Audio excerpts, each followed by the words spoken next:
والصلاة والسلام على سيد الرسل وخاتم الأنبياء. أعوذ بالله من الشيطان الرجيم. بسم الله الرحمن الرحيم. وعد الله الذين آمنوا منكم وعملوا الصالحات ليستخلفنهم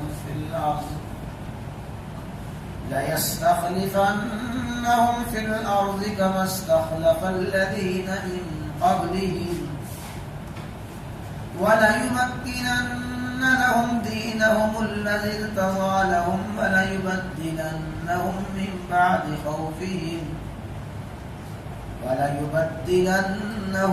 من بعد خوفهم أمنا.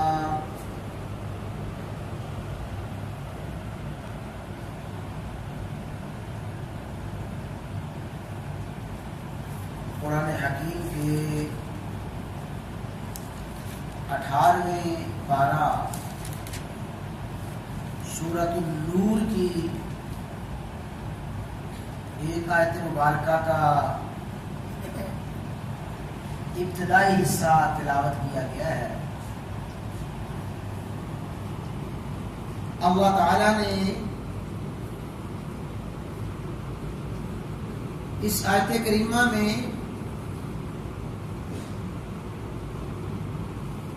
اہل ایمان سے 3 وعدے فرمائے ہیں. اللہ تعالی نے کون سے 3 وعدے فرمائے اس کی تفصیلات سے پہلے اس بات کو ذہن میں رکھیں. اللہ تعالیٰ قرآن کریم میں ارشاد فرماتے ہیں یا ایھا الناس ان وعد اللہ حق. اے ایمان والو، اللہ تعالیٰ کا کیا ہوا ہر وعدہ حق اور سچ ہے. لا یخلف اللہ وعدہ، اللہ تعالیٰ اپنے وعدے کے خلاف نہیں فرماتے. کہیں ارشاد فرمایا ان اللہ لا یخلف المیعاد، انک لا تخلف المیعاد. اللہ تعالیٰ اپنے وعدے کے خلاف نہیں فرماتے. اللہ تعالیٰ نے جو وعدہ بھی فرمایا ہے، اللہ تعالیٰ کا ہر وعدہ حق اور سچ ہے. ہر وعدہ پورا ہو کر رہا ہے اور اللہ تعالیٰ کا کیا ہوا ہر وعدہ پورا ہو کر رہے گا. اس آیت مبارکہ میں اللہ تعالیٰ نے 3 وعدے فرمائے ہیں. پھر جو بات چل رہی ہے اس بات کو واضح کیا جائے گا. فرمایا وعد اللہ الذین آمنوا منکم وعملوا الصالحات. اے مدینہ میں بسنے والوں، اے مدینہ کے رہنے والوں، تم میں جو کامل ایمان والے ہیں، اعمال صالحہ کرنے والے ہیں، کامل ایمان اور اعمال صالحہ کرنے والوں سے اللہ تعالیٰ وعدہ فرما رہے ہیں لَيَسْتَخْلِفَنَّهُمْ فِي الْأَرْضِ، ضرور بضرور ان کو زمین میں خلافت عطا فرمائے گا. یہ سورہ مبارکہ مدنی سورت ہے. مدینہ منورہ میں صحابہ کرام رضوان اللہ تعالی علیہم اجمعین بھی رہتے تھے، اور اسی دور میں منافقین کا بھی ایک بہت بڑا طبقہ تھا اور اسی مدینہ منورہ میں رہنے والے یہود بھی تھے، تو اللہ تعالیٰ نے سب کو مخاطب کیا کہ تم مدینہ والوں میں سے، مدینہ کے باشندوں میں سے جو ایمان لائے، اعمال صالحہ کرے، اللہ تعالیٰ کا وعدہ ہے لَيَسْتَخْلِفَنَّهُمْ فِي الْأَرْضِ، ان ایمان والوں کو، اعمال صالحہ کرنے والوں کو اللہ تعالیٰ ضرور بضرور زمین کی خلافت عطا فرمائے گا۔ یہ ہے پہلا وعدہ۔ اللہ تعالیٰ نے آغاز ہی جن الفاظ سے فرمایا وہ الفاظ ہیں وعد اللہ، اللہ تعالیٰ کا وعدہ ہے، اور پھر آگے اس کا ذکر فرمایا لَيَسْتَخْلِفَنَّهُمْ، یہ جو لفظ ہے نا لَيَسْتَخْلِفَنَّهُمْ، اسے اہل علم فرماتے ہیں کہ لام تاکید کا ہے، یستخلفنہم میں آگے نون ثقیلہ وہ بھی تاکید کا ہے، لَيَسْتَخْلِفَنَّهُمْ، البتہ ضرور بضرور اللہ تعالیٰ ان کو زمین کی خلافت عطا فرمائے گا۔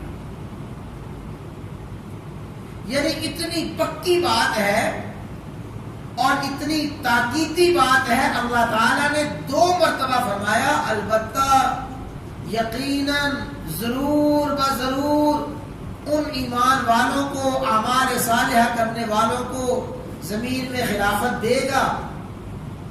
اور دوسرا وعدہ وَلَيُمَكِّنَنَّ لَهُمْ دِينَهُمْ، ضرور بضرور اللہ تعالیٰ ان کے دین کو مضبوط کرے گا۔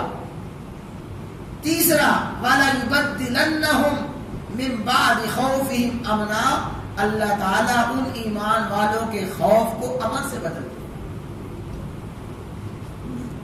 یہ ہے اللہ تعالیٰ کے 3 وعدے۔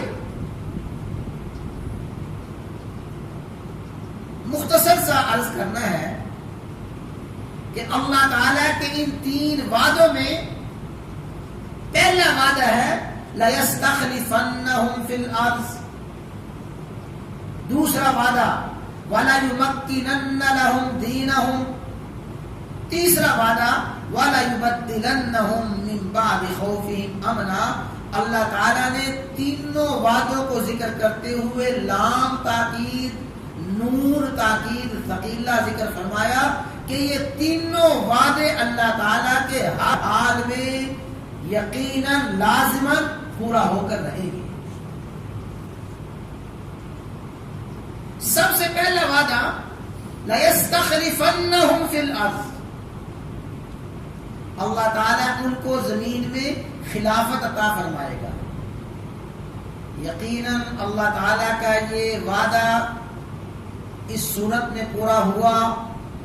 رسول اللہ صلی اللہ علیہ وسلم کی دنیا سے رحلت کے بعد خلافت کا جو سلسلہ شروع ہوا، اللہ تعالیٰ کے وعدے کا سب سے پہلا اظہار ہوا، سیدنا صدیق اکبر رضی اللہ تعالیٰ عنہ خلیفۃ الرسول بنے۔ سیدنا صدیق اکبر کی خلافت کے بعد فاروق اعظم رضی اللہ تعالیٰ عنہ وہ خلیفہ رسول اللہ صلی اللہ علیہ وسلم کے خلیفہ بنے،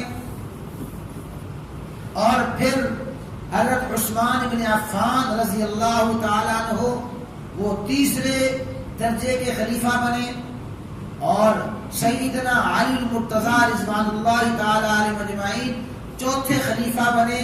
یہ وہی خلافت ہے جس کو رسول اللہ صلی اللہ علیہ وسلم نے فرمایا علیکم بسنتی و سنت الخلفاء الراشدین، تم پہ لازم ہے کہ میری سنت کو، خلفاء راشدین کی سنت کو اختیار کرو۔ یہ جو خلافت راشدہ ہے، اس خلافت راشدہ کو اللہ تبارک و تعالیٰ نے قائم فرمایا، اور خلافت راشدہ کا وعدہ اللہ تعالیٰ نے فرمایا۔ اللہ تعالیٰ نے جو وعدہ فرمایا، اللہ تعالیٰ کے وعدہ کا اظہار خلفاء راشدین کی خلافتوں کی صورت میں ہوا۔ اس میں جو بڑی سمجھنے والی بات ہے، فرمایا اللہ تعالیٰ ان کو زمین کی خلافت دے گا. جو خلیفہ کا لفظ ہے، خلیفہ کے لفظ سے ہی یہ بات سمجھ آتی ہے کہ خلیفہ کوئی نیا کام آ کے نہیں کرتا. خلیفہ اپنی طرف سے کوئی ضابطے، کوئی قانون نہیں بناتا. خلیفہ کا معنی ہوتا ہے جانشین. جانشین پہلے کی جگہ پہ بیٹھنے والا، جو پہلے ہستی گزری ہے، پہلے جو شخصیت گزری ہے، اس کی مسند پر، اس کی جگہ پہ بیٹھنے والا اور اسی کی طرز سے زندگی گزارنے والا اور اسی کے اصولوں اور اسی کے ضابطوں کو نافذ کرنے والا خلیفہ ہوتا ہے. تو خلافت کا معنی سیدنا صدیق اکبر رضی اللہ تعالی عنہ کا کوئی فیصلہ بھی اپنا ذاتی فیصلہ نہ تھا. فاروق اعظم رضی اللہ تعالی عنہ کا کوئی بھی حکم اور کوئی بھی فیصلہ ذاتی فیصلہ نہ تھا. حضرت عثمان بن عفان، سیدنا علی المرتضی رضوان اللہ تعالی علیہ مجمعین، ان کی حکومتیں اپنی ذاتی خواہش کے مطابق نہیں ہوئی. ان کی حکومتیں اپنے بنائے ہوئے ضابطوں کے مطابق نہیں، بلکہ خلافت راشدہ میں جو کچھ ہوا وہ سب کچھ رسول اللہ صلی اللہ علیہ وسلم کی منشا اور مرضی کے مطابق ہوا ہے. اس لیے کہ یہ خلافات ہے. تو اللہ تعالیٰ نے جو سب سے پہلا وعدہ فرمایا لَيَسْتَخْلِفَنَّهُمْ فِي الْأَرْضِ، کہ اللہ تعالیٰ ان کو زمین کی خلافت دے گا. اس زمین کی خلافت سے مراد خلفائے راشدین کی خلافت ہے. اور دوسرا وعدہ وَلَيُمَكِّنَنَّ لَهُمْ دِينَهُمْ، اللہ اکبر. اللہ تعالیٰ ان خلفاء کے ذریعے ان کے دین کو تقویت دے گا. اللہ تعالیٰ دین کا استحکام، دین کی مضبوطی، دین کا غلبہ ان خلفاء کے ذریعے فرمائے گا. بھئی یہاں ایک علمی سی بات ہے. ایک ہے تکمیل دین اور ایک ہے تمکین دین. والا یمکنن سے نکلا ہے تمکین، اور الیوم اکملت لکم سے نکلا ہے تکمیل. ایک ہے تکمیل دین اور دوسرا ہے تمکین دین.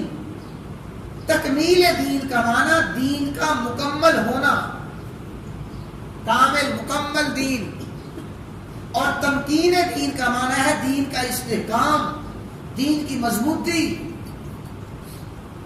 جہاں تک تکمیل دین ہے، یعنی دین کا کامل مکمل ہونا ہے، وہ تو اللہ تعالیٰ نے اعلان فرما دیا. رسول اللہ صلی اللہ علیہ وسلم نے حجۃ الوداع کے موقع پہ فرما دیا. اس آیت کریمہ کا نزول ہو گیا.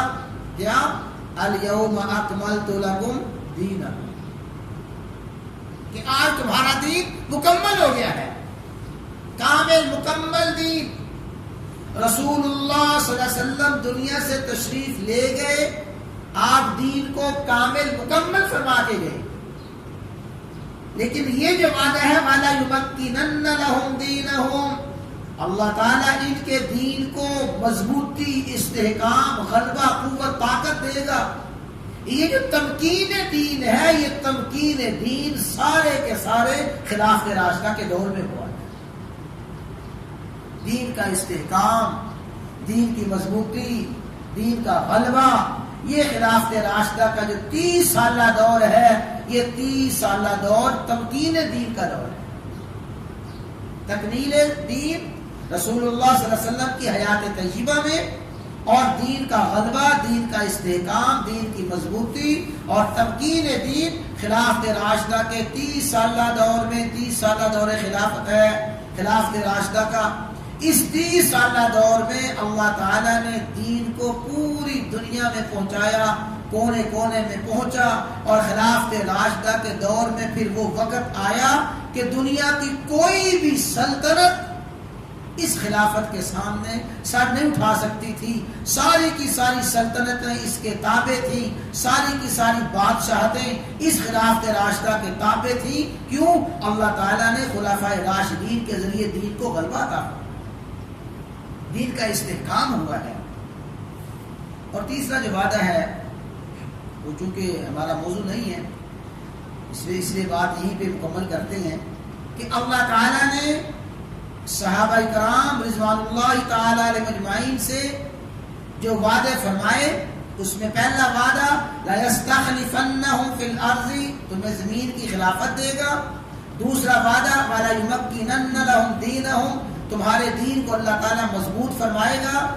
تو میں نے خلاصتاً عرض کیا کہ تکمیل دین رسول اللہ صلی اللہ علیہ وسلم فرما کے گئے اور تمکین دین خلفائے راشدین نے کیا. رسول اللہ صلی اللہ علیہ وسلم کے وہ شروع کیے ہوئے کام، رسول اللہ صلی اللہ علیہ وسلم کی وہ آرزویں، وہ خواہشیں جو آپ چاہتے تھے کہ دین اس طرح مکمل ہو، دین میں یہ دین کی اس طرح کی حالت ہو، جو رسول اللہ صلی اللہ علیہ وسلم کے دینی خواہشات تھی، دینی منصوبے تھے، رسول اللہ صلی اللہ علیہ وسلم جس طرح دین کا استحکام چاہتے تھے، وہ ساری کی ساری منشائے نبوی اور ساری کی ساری رسول اللہ صلی اللہ علیہ وسلم کی آرزویں اگر پوری ہوئی ہیں تو خلافت راشدہ کے دور میں پوری. تو رسول اللہ صلی اللہ علیہ وسلم کا زمانہ تکمیل دین کا زمانہ ہے اور خلافت راشدہ کا زمانہ تمکین دین کا زمانہ ہے. اسی پہ مزید تھوڑی سی بات عرض کی جائے گی. اللہ تعالیٰ سمجھنے کی ذہن میں بٹھانے کی